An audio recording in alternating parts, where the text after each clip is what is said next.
प्रेम से बोलिए दशा माता की जय। आज की इस वीडियो में आप दशा माता की कथा सुनने वाली हैं। तो आप कथा श्रद्धा और हृदय पूर्वक सुनिएगा और देखिएगा कि माँ दशा जो भगवती का रूप है वो आपके जीवन के सभी दुखों को कैसे दूर करती हैं और आपके जीवन में सुख समृद्धि और आपकी मनोकामनाओं को पूरा करती हैं। चलिए शुरू करते हैं कथा। दशा माता व्रत की पौराणिक कथा। प्राचीन समय में एक नगर में राजा नल और दमयंती रानी सुखपूर्वक राज करते थे। उनके 2 पुत्र थे। उनके राज्य में प्रजा सुखी और संपन्न थे। एक दिन की बात है कि उस दिन होली दशा थी। एक ब्राह्मणी राजमहल में आई और रानी से कहने लगी, दशा का डोरा ले लो। बीच में दासी बोली, हाँ रानी साहिबा, आज के दिन सभी सुहागिन महिलाएं दशा माता की पूजा और व्रत करती हैं तथा इस डोरे की पूजा करके गले में बांधती हैं, धारण करती हैं, जिससे वह अपने घर में सुख समृद्धि लाती हैं। अतः रानी ने ब्राह्मणी से डोरा ले लिया और विधि अनुसार पूजा करके गले में बांध लिया। कुछ दिनों के बाद राजा नल ने दमयंती के गले में डोरा बंधा हुआ देखा। राजा ने पूछा, इतने सोने से गहने पहनने के बाद भी आपने यह डोरा क्यों पहना? रानी कुछ कहती इसके पहले ही राजा ने उनके गले से डोरा तोड़कर जमीन पर फेंक दिया। रानी ने उस डोरे को जमीन से उठा लिया और राजा से कहा, यह तो दशा माता का डोरा था, आपने उनका अपमान करके अच्छा नहीं किया। जब रात्रि में राजा सो रहे थे, दशा माता स्वप्न में बुढ़िया के रूप में आई और राजा से कहने लगी, हे राजन, तेरी अच्छी दशा जा रही है और बुरी दशा आ रही है। तूने मेरा अपमान करके अच्छा नहीं किया। ऐसा कहकर बुढ़िया माता जो दशा के रूप में थीं अंतर्ध्यान हो गई। अब जैसे तैसे दिन बीतते गए, वैसे वैसे कुछ ही दिनों में राजा के ठाट बाट, हाथी घोड़े, लाव लश्कर, धन धान्य, सुख शांति सब कुछ धीरे धीरे नष्ट होते गया। अब तो भूखे मरने की हालत आ गई थी। एक दिन राजा ने दमयंती से कहा, तुम अपने दोनों बच्चों को लेकर अपने मायके चली जाओ। रानी ने कहा, मैं आपको छोड़ के कहीं नहीं जाऊंगी। जिस प्रकार आप रहेंगे उसी प्रकार मैं भी आपके साथ रहूंगी। तब राजा ने कहा, आपने देश को छोड़कर दूसरे देश को मैं चलें, वहाँ मैं जो काम करूँगा वही काम कर लेंगे। इस प्रकार नल दमयंती अपने देश को छोड़ के दूसरे देश चले जाते हैं अपना जीवन यापन करने के लिए। चलते चलते रास्ते में भील राजा का महल दिखाई दिया। वहाँ राजा ने अपने दोनों बच्चों को अमानत के तौर पर छोड़ दिया। आगे चलकर रास्ते में राजा के मित्र का गांव आ गया। राजा ने रानी से कहा, चलो हमारे मित्र के घर चलें। मित्र के घर पहुंचने पर उनका खूब आदर सत्कार हुआ और पकवान बनाकर भोजन कराया। मित्र ने अपने शयन कक्ष में सुलाया।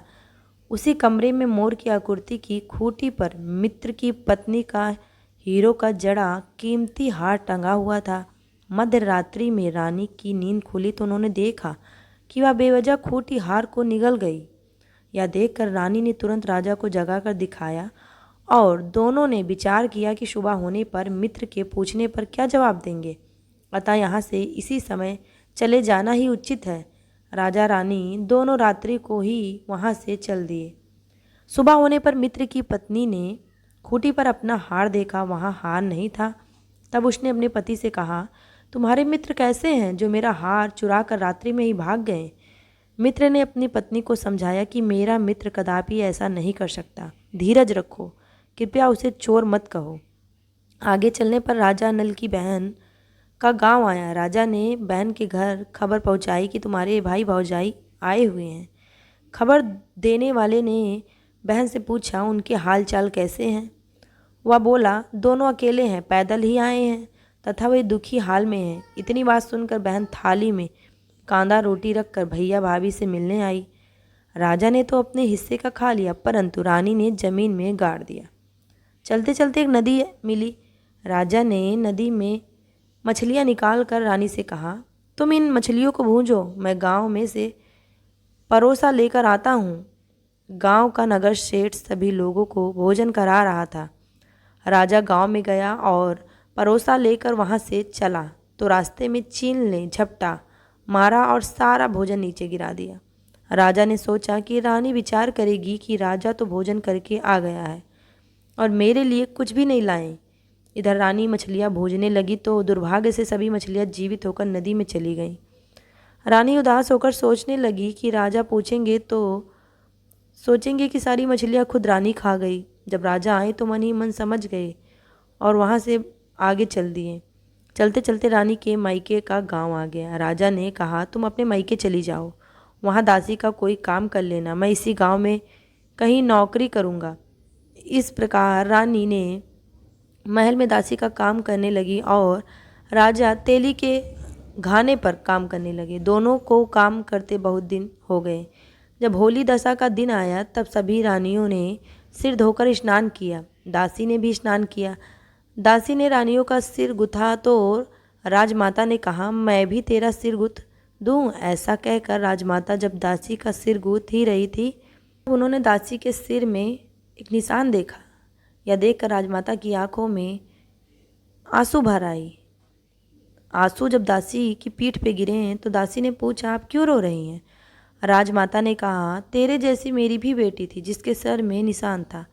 तेरे सिर में निशान है, यह देखकर मुझे उसकी याद आ गई। तब दासी ने कहा, मैं ही आपकी बेटी हूँ। दशा माता के क्रोध से मेरे बुरे दिन चल रहे हैं, इसलिए यहाँ चली आई। माता ने कहा, बेटी तूने यह बात हमसे क्यों छिपाई? दासी ने कहा, मैं सब कुछ बता देती तो मेरे बुरे दिन नहीं कटते। आज मैं दशा माता का व्रत करूँगी तथा उनसे अपनी गलतियों का क्षमा याचना करूँगी। अब तो राजमाता ने बेटी से पूछा, हमारे जमाई राजा कहाँ हैं? बेटी बोली, वो इसी गांव में किसी तेली के घर काम करते हैं। आप गांव में उनकी खोज कराई और उन्हें महल में लेकर आए। जमाई राजा को स्नान कराया और फिर वस्त्र दिए और पकवान बनाकर उन्हें भोजन कराए। अब दशा माता के आशीर्वाद से राजा नल और दमयंती के अच्छे दिन लौट आए। कुछ दिन वहीं बिताने के बाद अपने राज्य जाने लगे। दमयंती के पिता ने खूब सारा धन, हाथी घोड़े आदि देकर बेटी जमाई को विदा किया। रास्ते में वहीं जगह आई जहाँ रानी में मछलियों को भूना था और राजा के हाथ से चील झपटा हुआ मारा था।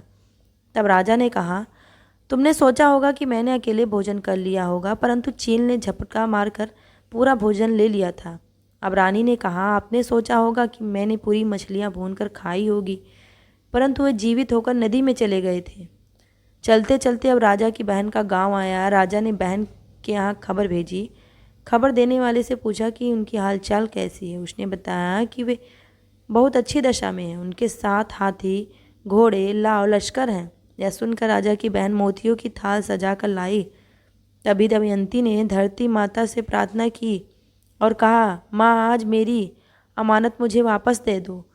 यह कहकर उस जगह को खोदा जहाँ कांदा रोटी गाड़ दिया था। खोदने पर रोटी तो सोने की और कांदा चांदी का हो गया। ये दोनों चीज़ें बहन की थाली में डाल दी और आगे चलने की तैयारी करने लगी। वहाँ से चलकर राजा अपने मित्र के घर पहुँचे। मित्र ने उनका पहले के समान ही खूब आदर सत्कार किया। रात्रि विश्राम के लिए उन्हें भी शयन कक्ष में सुलाया। मोरनी वाली खूंटी के हार निगल जाने वाली बात से नींद नहीं आई थी उनको। आधी रात के समय वहीं मोरनी वाली खूंटी हार उगलने लगी तो राजा ने अपने मित्र को जगाया तथा रानी ने मित्र की पत्नी को जगाकर दिखाया, आपका हार तो इसने निगल लिया था। आपने सोचा होगा कि मैंने हार चुराया हुआ है। दूसरे दिन प्रातःकाल नित्यक्रम से निपटकर वहाँ से वे चल दिए। वे भील राजा के यहाँ पहुँचे और अपने पुत्रों को मांगा तो भील राजा ने देने से मना कर दिया। गांव के लोगों ने उन बच्चों को वापस दिलाया और फिर जब वहां निकट पहुंचे राजधानी के तो नगरवासियों ने लाव लश्कर के साथ उन्हें आते हुए देखा।